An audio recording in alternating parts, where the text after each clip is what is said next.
Hey, welcome back. It's Jason Walter here, and hope you had a great 4th of July weekend. So in today's video, I have a new housing report that was issued today that includes how home prices have changed across the nation, and that could be deterring prospective home buyers. Also in this report, I'll share the top US cities that have the greatest risks of home prices decreasing over the next year. So in today's housing market update, I'll share all the details with you, plus some other updates towards the end of this video. Lots to cover in today's housing market update, so if you get any value out of this video whatsoever, then please hit the like button. I greatly appreciate that. Also consider subscribing as well, because I post frequent housing market updates so you can make a more informed decision about whether or not to buy or sell a house. All right, thank you so much for doing that, and let's go ahead and dive right into the video. So Corelogic posted today their latest home price insights report for May. They noted the following: home prices increased 15.4% in May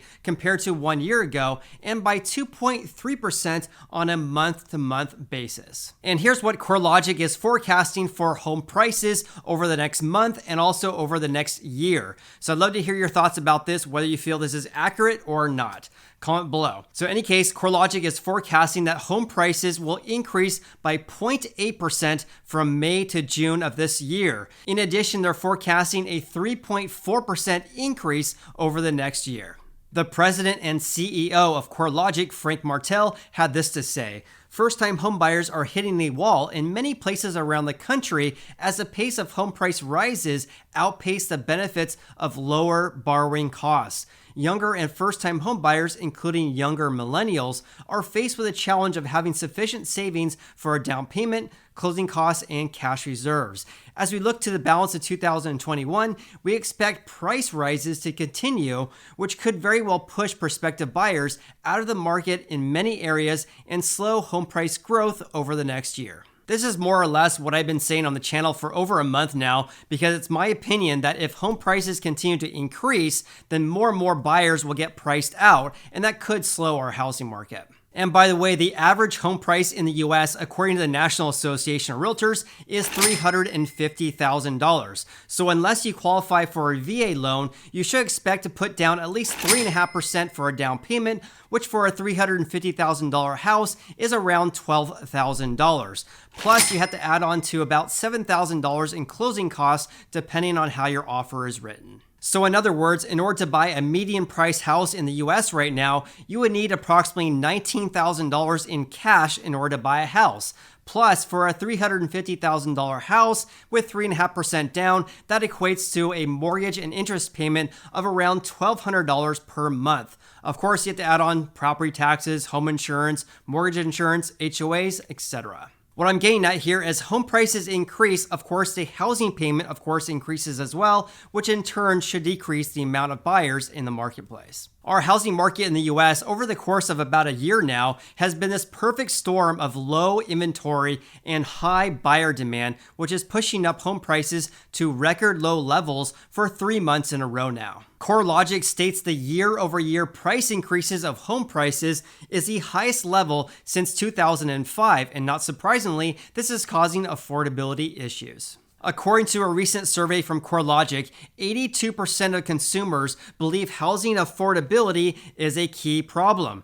Additionally, 33% of respondents noted they would wait to buy or not buy at all rather than make sacrifices on their purchase. Let me now share the states that had the highest home price changes from 1 year ago. Not surprisingly, Idaho led the pack with a 30.3% increase, followed by Arizona, Utah, Indiana, and Montana, rounding out the top 5. Before I share the top US markets that are at greatest risk of home prices decreasing over the next 12 months, let me first share the top 10 US cities that had the highest price increases for May. Phoenix, Arizona was at the top of the list by far with a 23.9% year-over-year increase. San Diego was the next highest, followed by Denver and then Las Vegas. Chicago came in last place with a gain of home prices of only about a quarter that of Phoenix, Arizona. In contrast, Corelogic predicts that Springfield, Massachusetts, Worcester, Massachusetts, and Chico, California are at greatest risk of a decline of home prices over the next 12 months. Fall behind those metros was Oxnard, Ventura area, and then New London, Connecticut. All right, changing gears slightly, I have some big news from the National Association of Realtors. This is because they are showing that preliminary data for June is showing that pending home sales is expected to decline.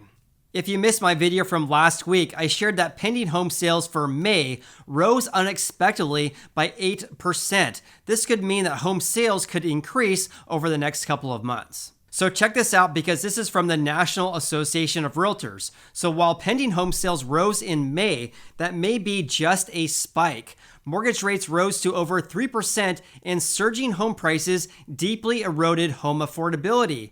Preliminary data on contract signings, which is pending home sales, indicate that new contract signings fell in June by 6.3% from 1 year ago. In looking at mortgage rates for June, they actually did increase to around 3.25% in June. This was the highest mark since mid-April of this year. Combined increasing interest rates and record high home prices, and that's a recipe for home sales to decrease. But let's not get ahead of ourselves just yet because interest rates have actually decreased since the end of June. They're currently hovering at around 3.15% for a 30-year fixed-rate mortgage. And by the way, stay tuned on this channel because I'll definitely make a video once the final sales numbers for June are published on July 22nd by the National Association of Realtors. Also, for the home buyers out there, here's a little bit of good news for you. More new listings continue to hit the market in many areas across the US, giving more options for home buyers. So for example, new listings in the past 4 weeks are up 6.9% from 1 year ago. Active listings are still down 31% compared to 1 year ago, but that's a lot better than 50% that we saw earlier this year. And check this out because this is good news for homebuyers out there. So for the first time in over a year, the percent increase of new listings was greater than the number of new contracts signed.